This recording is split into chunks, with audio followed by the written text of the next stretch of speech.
स्वागत है आपका अपने यूट्यूब चैनल में। शिक्षा रोजगार से जुड़ी बड़ी खबरों के लिए चैनल को सब्सक्राइब कीजिए, लाइक कीजिए, कमेंट कीजिए, शेयर कीजिए।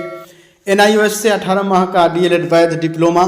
कोर्ट ने कहा, सुप्रीम कोर्ट ने कि 2 जजों के बेंच ने जयवीर सिंह बनाम उत्तराखंड के मामले में 28 नवंबर 2023 को दिए गए फैसले पर शुक्रवार को स्पष्टीकरण आदेश जारी कर दिया। इस आदेश में देश के 12 लाख प्रशिक्षित शिक्षक जो एनआईओएस से 18 माह का डीएलएड किए थे, उन्हें बड़ी राहत मिली है। सुप्रीम कोर्ट के जज BR गवई एवं प्रशांत कुमार मिश्र की खंडपीठ ने विश्वनाथ बनाम उत्तराखंड राज्य नामक पुनर्विचार याचिका पर आदेश में साफ कर दिया कि एनआईओएस से डीएलएड योग्यताधारी को नई शिक्षक भर्ती में मौका देने के साथ साथ नियुक्त शिक्षक प्रोन्नति के लिए भी योग्य समझा जाए।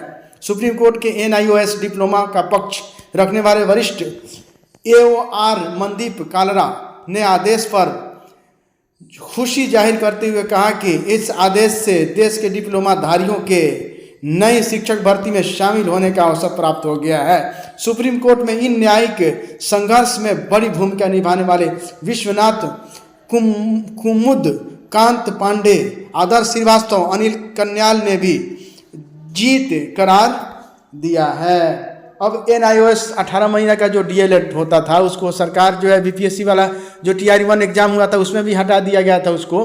तो अब सुप्रीम कोर्ट फिर कह रही है कि नहीं, उन लोगों को, वो लोग वैध हैं, उन लोगों की बहाली होगी, वो लोग सीटेट पास करेंगे, वो लोग बीपीएससी टीचर एग्जाम में बैठेंगे, वो भी टीचर बनेंगे, उनको भी प्रोन्नति का लाभ मिलेगा। ये रास्ता साफ हो गया।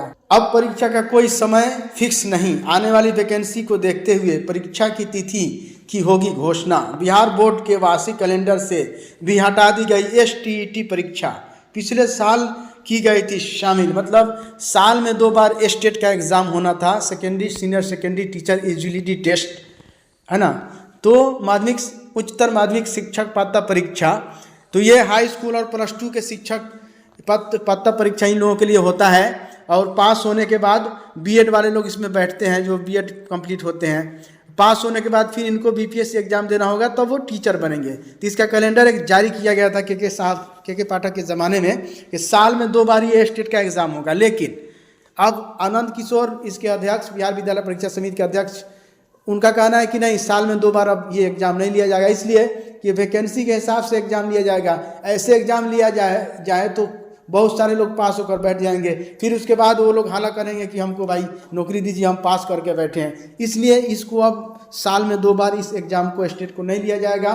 अब रिक्ति के हिसाब से सरकार के आदेशानुसार इस एग्ज़ाम को लिया जाएगा। फिलहाल साल में ये 2 बार स्टेट का एग्ज़ाम नहीं होगा। शिक्षकों के मूल प्रमाण पत्र और शपथ पत्र की समीक्षा के बाद नियुक्ति पत्र जारी होगा। बिहार के सरकारी स्कूलों में शिक्षकों के मूल प्रमाण पत्र और शपथ पत्र की समीक्षा के बाद ही नियुक्ति पत्र जारी होगा।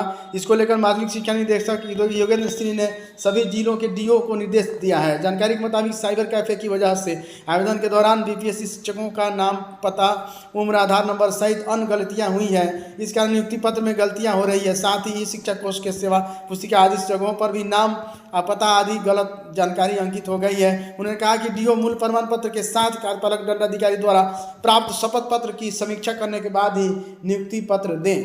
2025 से 29 में संबद्धता के लिए कॉलेजों में आवेदन मांगा। शिक्षा विभाग के बिहार के संबद्ध डिग्री कॉलेजों में शैक्षणिक साल 2025 से 29 संबद्धता के लिए ऑनलाइन आवेदन मांगा है। इसके लिए अंतिम तिथि 25 सितंबर थी। Thank you friends. शिक्षा रोजगार से जुड़ी बड़ी खबरों के लिए चैनल को सब्सक्राइब कीजिए, लाइक कीजिए, कमेंट कीजिए, शेयर कीजिए।